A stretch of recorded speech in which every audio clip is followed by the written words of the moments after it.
harus beda ya, beda angkatan yang kelompoknya. Sedangkan kita tuh kalau online nggak kenal nih cutting kita tuh siapa. Kadang ketemu cutting kita aja itu cutting apa seangkatan apa dosen gitu, apa dosen muda. Kadang kan hampir sama tuh. Dosen dipanggil Kak gitu. Dosen dipanggil Kak, cutting dipanggil Bro gitu kan. Kan untuk kelompok sendiri jadinya kan susah ya untuk memilih beda angkatan atau beda prodi gitu. Nah, untuk menanggulangi itu sendiri, apakah pas angkatannya Mas Ardian dan Mas Juan ini dibentuk suatu grup khusus yang cutting yang belum ikut PKM gitu atau bagaimana? Kalau misalkan kita belum kenal cutting ya bersilaturahmi, kita kenalan gitu kan. Kenalan spill, oh mbaknya udah PKM atau belum? Ini masnya udah PKM atau belum gitu. Nah ini kan terkait yang belum PKM ya Mas ininya. Nah kalau yang kita ngajak yang udah PKM bisa nggak sih? Bisa.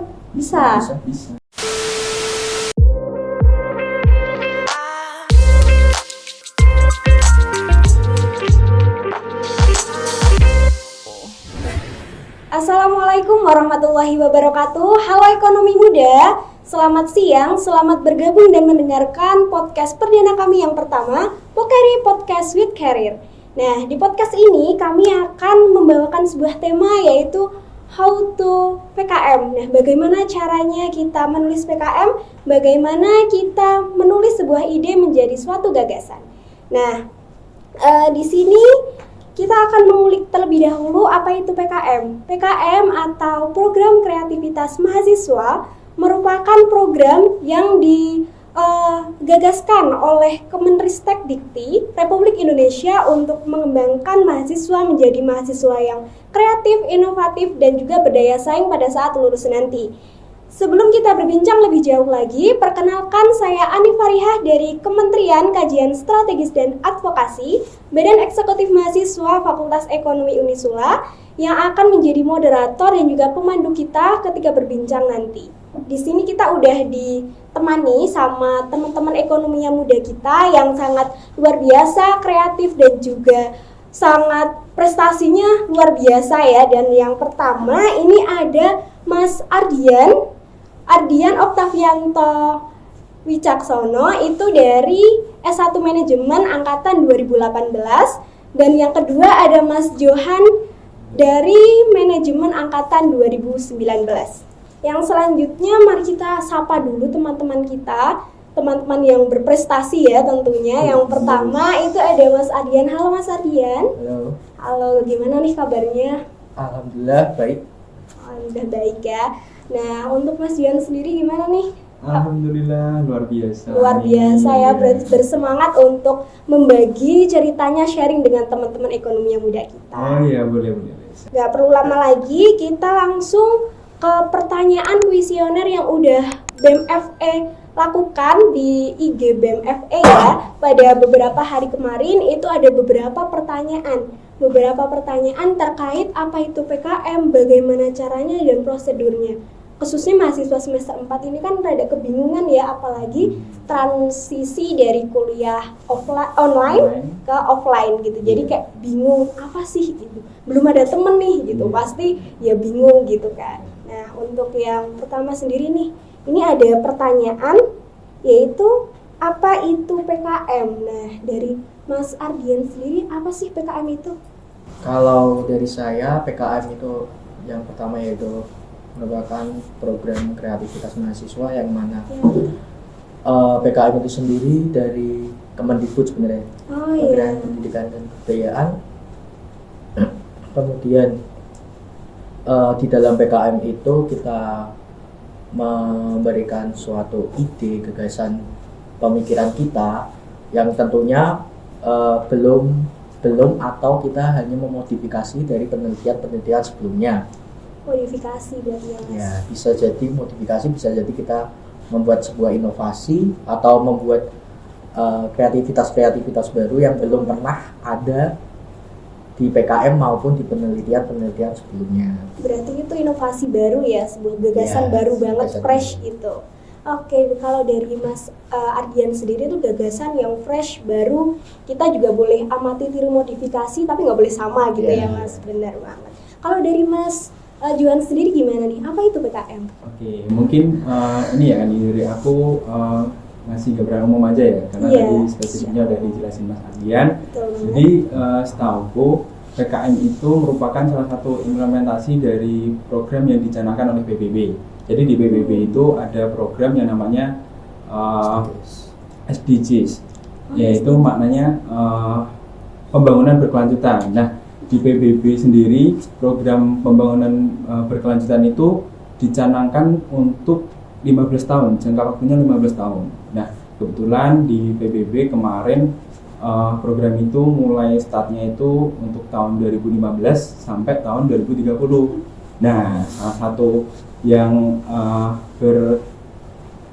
berkesempatan untuk melaksanakan program itu salah satunya dari negara Indonesia. Nah, di Indonesia sendiri untuk implementasi topik mengenai SDGs ini salah satunya diimplementasikan ke perguruan tinggi yang nanti fungsinya balik lagi ke mahasiswa. Jadi mahasiswa nanti harapannya ada kompetensi tertentu lah yang nanti mahasiswa ini bisa punya bekal untuk ke abad 21 gitu. Kebutuhannya di abad 21 itu apa nih?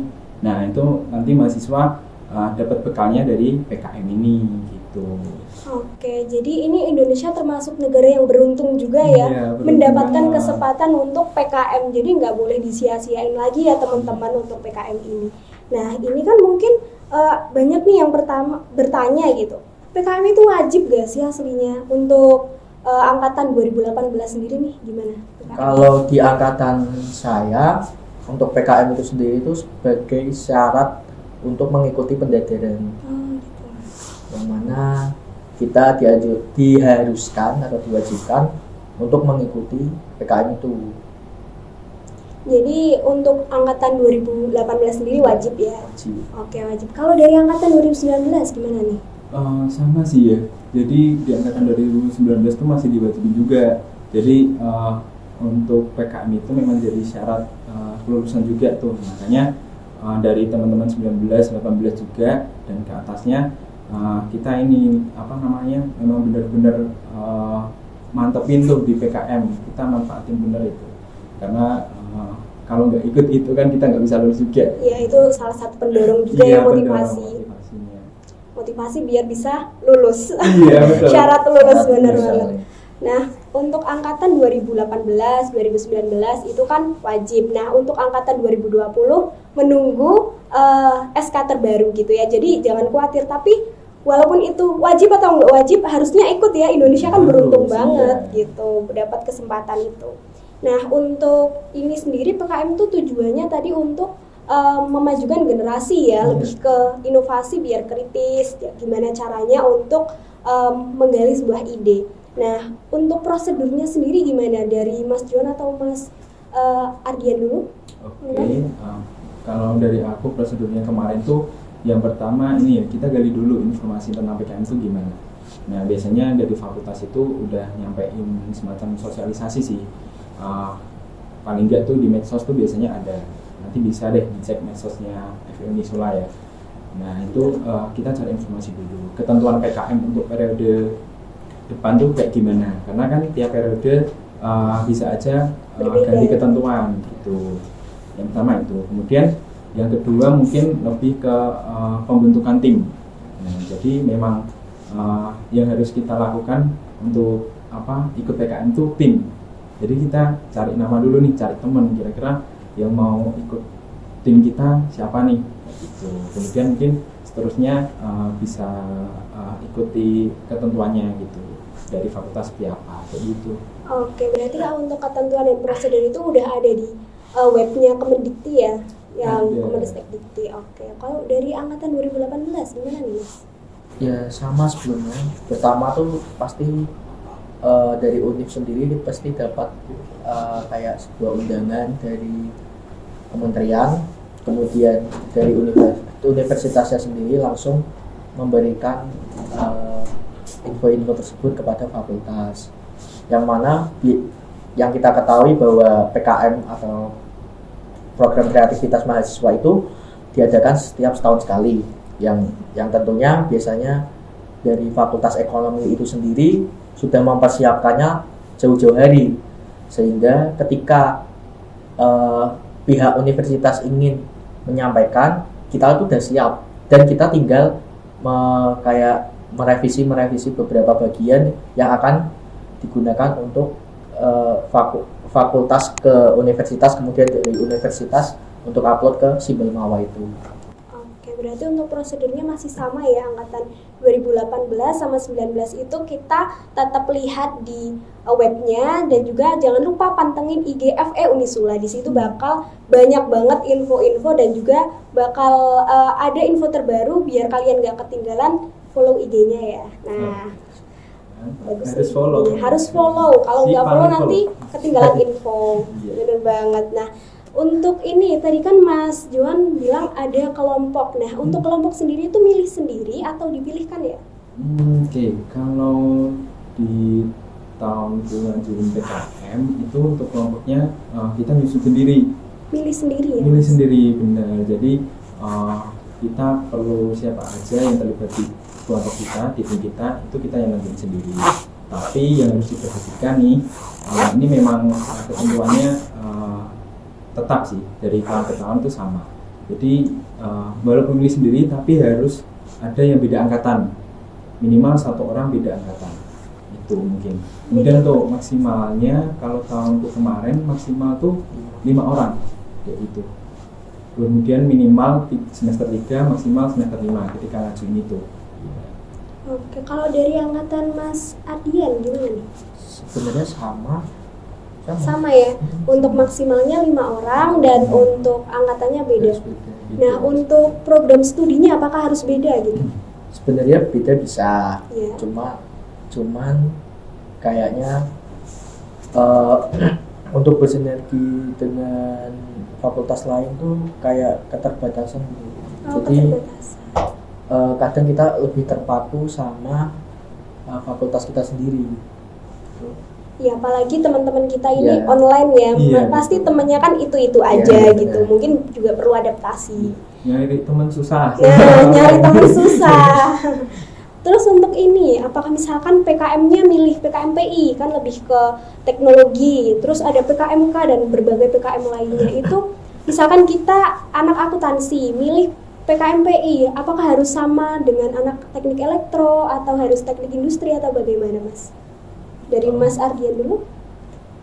Kalau kayak gitu biasanya disesuaikan dengan jenis PKM-nya sih.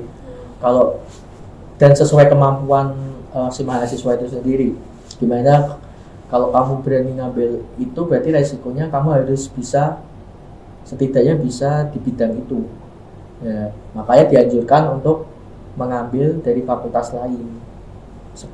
Kayak sebagai penunjang atau sebagai yang bantuin gitu, biar gak kita dari akuntansi terus ngambil penerapan iptek gitu ya. Iya, betul. Kan bingung ini mau gimanain. Iya, lebih kontras ya, ini perbedaannya Nah, panjang banget. Oke, kalau dari Mas Johan? Ya sama sih sebenarnya. Jadi untuk kebutuhan tim itu juga menyesuaikan kita mau angkat topik apa nih, kita mau ambil PKM apa. Kalau misal PKMK ya mungkin cukup tim kita di lingkup Fakultas Ekonomi aja. Cuma kalau PKMPI memang dari dosen-dosen menyarankan kita kolaborasi sama teman-teman dari fakultas luar ekonomi gitu. Oke, tapi itu berarti nggak wajib ya untuk berkolaborasi, tapi lebih ke kemampuan mahasiswanya bisa atau enggak menghasilkan Iya. sebuah ini produk yang digagaskan. Oke, untuk selanjutnya banyak teman-teman yang bertanya mengenai dosen pembimbing nih, Mas. Nah, dosen pembimbing tuh dipilihin apa milih sendiri? Milih sendiri pasti milih yang enak ya. Nanti milih yang enak. Kasian yang killer Mas. Nah, kasihan yang killer. Gimana nih dari Mas Johan? Oke, kalau pengalamanku kemarin untuk dosen pembimbing tuh dipilihin fakultas. Jadi nanti ketika udah kebentuk tim, nanti didata tuh dari fakultas, kemudian dari fakultas udah nyiapin dosbing untuk tim-tim PKM ini kayak gitu. Berarti udah disiapin dosen-dosennya, tinggal kita ngedata dan sesuai dengan prosedur dari fakultas ya. Iya. Oke, kalau dari Mas Ardian gimana nih, Mas? kalau saya itu ada dua, Ada dua. dipilih sama disuruh. Dipilih sama disuruh. Bedanya apa tuh Mas? Dipilih sama disuruh. Tahun pertama aku ikut itu dipilih Iya. dari fakultas, di random gitu, dapat tuspin. Iya benar. Nah, kemudian PKM itu tuh udah sampai upload Simbol Mawar. Simbol Mawar tuh kayak buat kita saingan lagi buat tentang administrasinya lah Iya. istilahnya. Kemudian situ tuh nggak lolos tuh karena tulisan kayaknya. Tulisannya tuh tidak sesuai strukturnya paket. ya. Iya. Iya. Tapi setelah dicek sebenarnya nggak ada yang salah. Nggak tahu kenapa tuh reviewernya ada. Berarti Lucu ya. jadinya disuruh gitu ya. Ya kemudian tahun berikutnya atau tahun ini disuruh lagi. Tapi kan saya udah lulus, kemudian yang pertama 3 itu satunya tuh angkatan 2017 yang saya ikut pertama itu, sekarang nggak tahu udah komen udah lost lah. Terus kemudian aku masih bawa temanku satunya itu dan ngambil satu adik tingkat. Kemudian ini kan saya udah lulus, si adik tingkat ini tak suruh nyari partnernya dia lainnya gitu. Oke, berarti kalau PKM lolos itu berkelanjutan ya, walaupun kita mau sampai lulus itu berkelanjutan gitu. Tapi untuk dananya sendiri apakah didanai oleh fakultas, universitas, atau didanai oleh Kemendikti? Dana keluar waktu setelah seleksi tahap kedua di pusat. Kalau semisal kan saya tahap pertama itu nggak lolos, ya otomatis nggak dapat dana. Kalau semisal tahap 1 dan 2 itu lolos, nanti kita ada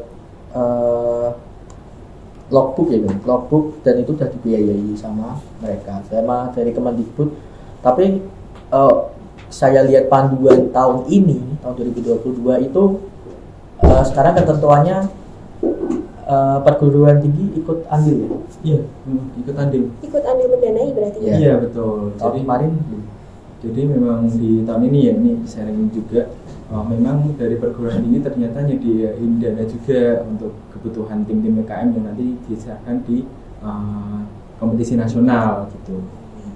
Untuk menghasilkan sebuah produk gitu ya, maksudnya luarannya itu pasti didanai oleh universitas. Jadi nggak perlu khawatir ya teman-teman untuk menghasilkan sebuah ide yang baik itu nggak perlu khawatir. Nah, untuk selanjutnya ini Mas, kan ini harus beda ya, beda angkatan yang kelompoknya. Sedangkan kita tuh kalau online nggak kenal nih cutting kita tuh siapa. Kadang ketemu cutting kita aja itu cutting apa seangkatan apa dosen gitu, apa dosen muda. Kadang kan hampir sama tuh. Dosen dipanggil Kak gitu ya. Nah, dosen dipanggil Kak, cutting dipanggil Bro gitu kan.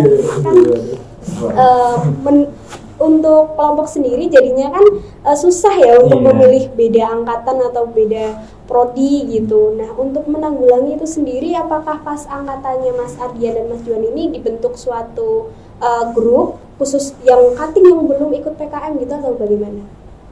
Kalau dari ya itu kita nggak ada sih grup kayak gitu, nggak ada sih. Iya. Betul. Cuma ya kita effort sendiri. Nyari sendiri ya. Iya, nyari sendiri. Sok kenal sok dekat gitu juga perlu ternyata Iya, ya. perlu. Juga perlu sok kenal sok dekat tuh perlu. Untuk ya ini untuk kebaikan nggak apa-apa kan ya, untuk hal-hal yang positif gitu. Oke, berarti untuk kesimpulannya untuk kelompok, kalau misalkan kita belum kenal cutting ya bersilaturahmi, kita kenalan gitu kan. Kenalan spill, oh mbaknya udah PKM atau belum? Ini masnya udah PKM atau belum gitu. Nah, ini kan terkait yang belum PKM ya Mas ininya. Nah, kalau yang kita ngajak yang udah PKM bisa nggak sih? Bisa. Itu tergantung dia mau apa enggak. Kalau Yang kedua itu suruh bayar lagi soalnya. Berarti yang membayar kelompoknya yang ngajak gitu. Oh iya. Berarti tetap boleh tapi dibayarin. Kecuali privilege ya. Kalau disuruh sama dosen. Iya. Ada ini sendiri ya, kopi sendiri. Oke. Siapa yang disuruh sama dosen? Iya, harus nyari nih sekarang ya, siapa yang disuruh sama dosennya. Kan lumayan tuh, udah dapat pengalaman kan. Lumayan banget. Terus ini Mas, untuk mungkin bisa sharing dong dari awal kalian menemukan idenya, maksudnya kayak gimana susahnya sampai menghasilkan sebuah ide yang bagus luar biasa sampai terseleksi di fakultas, di univ gitu. Apalagi Mas Juan ini sedang berproses ya, berproses, semoga lancar gitu. Amin. Oke, mungkin dari Mas Ardian dulu. Proses pencarian ide itu kan dulu saya ikut pas COVID ya. Masih pandemi Masih ya? pandemi dan itu masih banyak banget permasalahan di situ. Kemudian kita menemukan satu permasalahan yang mana permasalahan itu tuh sebenarnya simpel, cuman nggak diperhatikan sama orang-orang gitu. Jadi kita ambil celah di situ, kemudian kita kayak sambungkan masalah satu ini dengan masalah yang lainnya, kemudian jadi sebuah produk. Berarti pinter-pinter cari peluang ya. Iya betul. Walaupun idenya itu kayak sepele dan kadang absurd juga kan. Kayak Iya. kadang tuh masa kayak gini dibuat gitu kan. Iya. Tapi itu malah menjadi keunikan tersendiri gitu loh teman-teman. Jadi nggak usah khawatir, aku udah kehabisan ide, udah digunain semua. Nggak mungkin, karena ide itu banyak dari mana aja gitu. Kalau dari Mas Johan? Itu mungkin bisa jadi tips lagi tuh dari Iya. Mas Ardian tadi. Jadi ketika kita nyusun sebuah ide itu memang awalnya kita harus ini sih analisis masalah apa yang ada di sekitar kita. Nah setelah kita analisis kemudian kita berusaha cari alternatifnya itu apa. Itu kemungkinan untuk di ACC untuk diteruskan itu lebih besar karena memang itu sebuah solusi gitu loh.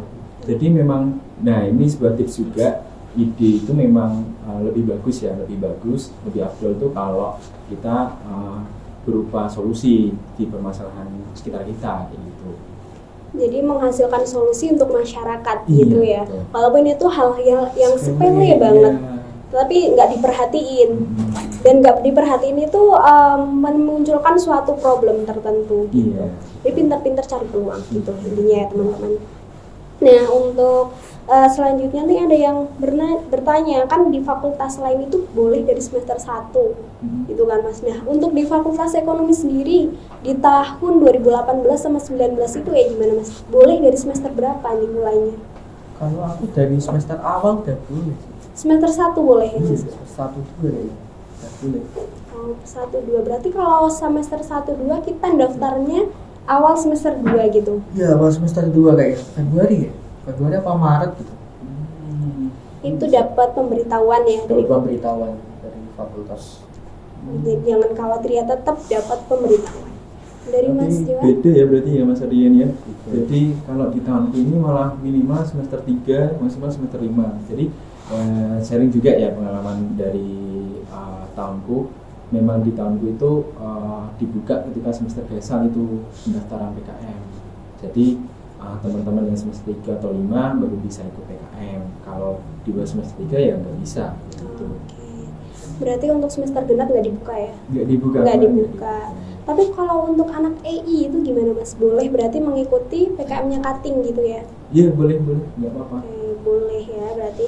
Dan untuk semesternya ini karena banyak banget yang bertanya, angkatan 2020 ini semester 3 ya belum gitu, karena kita belum mendapat pemberitahuan dan juga kita masih online gitu. Jadi sabar aja ya, pasti ada. Ada. Pasti Sebenarnya ada. itu tuh gara-gara pendaftaran dimulai di semester genap sebenarnya. Semester 2 lah. Nah, mereka kan masih semester 2 dan Iya. ketentuannya kan dari semester 3. Iya benar. Gak bisa. Ada Pimnas itu pasti diadain di akhir tahun. November Desember. Ya, makanya jadinya mereka harus ikut pas mereka udah semester 4 dari bisa. Tapi semester genap kan nggak boleh ya.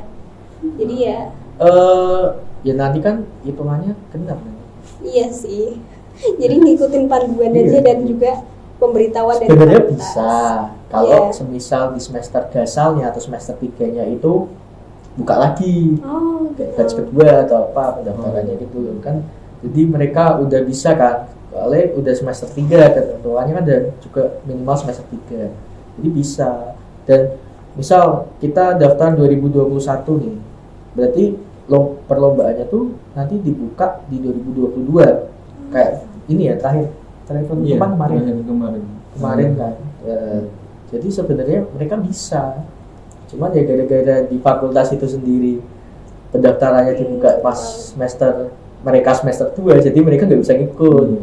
Kalau semisal dibukanya pas semester gasal atau semester 3, ya mereka bisa. Sebenarnya gitu. Kalau dilihat-lihat ya.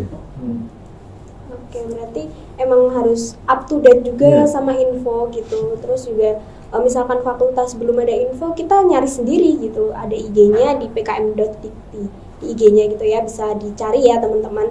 Untuk selanjutnya ini ada yang bertanya di IG tentang tips dan trik lolosnya itu gimana Mas gitu. Tips dan trik yang pokoknya paling mudah. Ini emang mahasiswa tuh maunya yang paling mudah ya. Semua harus simple, padahal nggak ada yang simple dan cepat, nggak ada. Ini gimana Mas? Tips and trick. Gimana Mas Ardian? Ya itu panduan kamu baca bener-bener. Terus misal ada sistematika penulisan, ya udah sesuaikan aja, nggak usah kata A, kata B. Terus ya udah di panduan itu tuh udah dijelasin. Udah dijelaskan ya, jadi nggak usah melenceng buat kata-kata sendiri gitu, puitis nggak usah. Kadang kan ini ya mahasiswa tuh aku dapat info dari si A nih, dapat info dari si B nih, nah itu kan informasinya juga belum valid kan.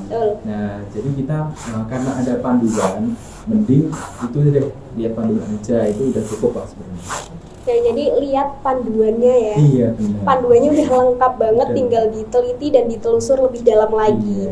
Oke, untuk ini juga ada yang nanya terkait penulisan riset. Apakah PKM itu sesuai dengan tulisan riset? Nah, tadi udah dijawab ya, sesuai dengan panduan gitu. Panduan. Jadi kalian nggak usah bingung, ada panduannya ya. Panduannya gitu. Nah, ada ketentuan dan juga ada per PKM ya. Panduannya per PKM. Jadi kalian mau ambil apapun itu semuanya ada dan disediakan. Jadi jangan lupa tetap up to date. Iya.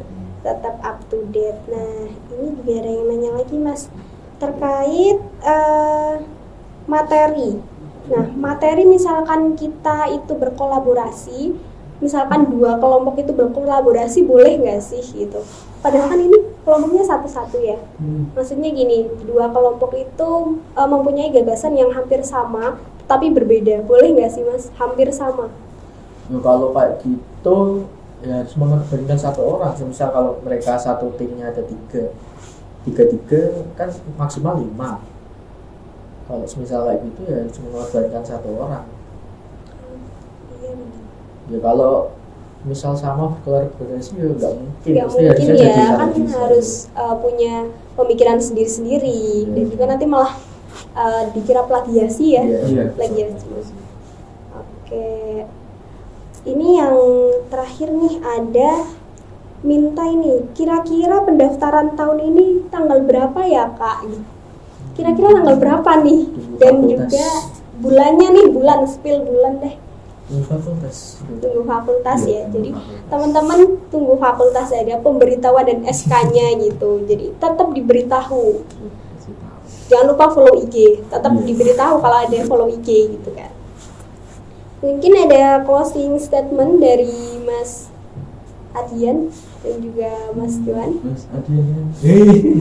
Oke, kalau dari aku mungkin buat teman-teman semua nih angkatan 20, 21 yang mau ambil bagian di PKM nanti, pesanku satu sih, tetap semangat. Kemudian jangan lupa teman-teman ngasih solusi untuk ide-ide teman-teman. Jadi solusi itu yang kita butuhkan, yang dibutuhkan masyarakat itu solusi gitu. Mungkin itu sih. Lebih ke menyelesaikan solusi ya. Jadi bukan sebuah produk saja, tetapi juga memberikan solusi untuk masyarakat yang ada di sekitar. Walaupun itu kecil tapi besar manfaatnya. Untuk dari Mas Ardian? Kalau dari saya, pertama itu jangan males nyari info. Yang pertama, up to date. Balik lagi up to date. Setelah malas mencari info, kemudian cobalah untuk memahami lingkungan sekitar. Setidaknya kamu bengong itu ada manfaatnya lah. Kemudian dalam penulisan harus diperhatikan, nggak usah Gak usah nanya yang aneh-aneh, maksudnya itu di panduan tuh udah ada, terus kamu nanti tanya ini gimana tuh, itu masih anak kecil lah. Kamu udah bisa baca, kamu udah bisa berpikir, kalian udah bisa punya pemikiran sendiri. Setidaknya cari dulu info, jangan ya bertanya tuh nggak apa-apa, cuman kalau bertanya tapi tidak ada faedahnya itu juga sama saja, nggak ada untungnya. Setidaknya kalian tuh benar-benar melakukannya sendiri, membaca sendiri, terus tingkatkan kreativitas juga, gitu aja sih. Ya berarti jadi mahasiswa itu nggak boleh kayak anak SD lagi ya, yang apa-apa minta disuapin. Jadi harus kritis, kreatif dan juga inovatif. Oke, ada tambahan lagi Mas? Udah Pindah ya. Oke, aku simpulin untuk dari PKM ini merupakan program yang recommended banget ya. Jadi harus walaupun wajib nggak wajib, kita juga harus mencoba untuk yang pertama itu mahasiswa itu kan ada yang namanya pengabdian masyarakat. Kita membantu masyarakat bagaimana menyelesaikan problematika solusi yang ada di sekitar. Dan juga selain itu PKM itu sebuah program mengasah soft skill kita. Jadi ya kenapa nggak dilakuin, kenapa nggak dicoba gitu kan. Oke, sekian dan terima kasih untuk podcast periode pertama, episode pertama pada hari ini. See you di podcast yang selanjutnya. Jangan lupa follow IG Fakultas Ekonomi dan juga follow IG BEM Fakultas Ekonomi untuk mendapatkan info terbarunya. Sekian dan terima kasih. Wassalamualaikum warahmatullahi wabarakatuh. See you.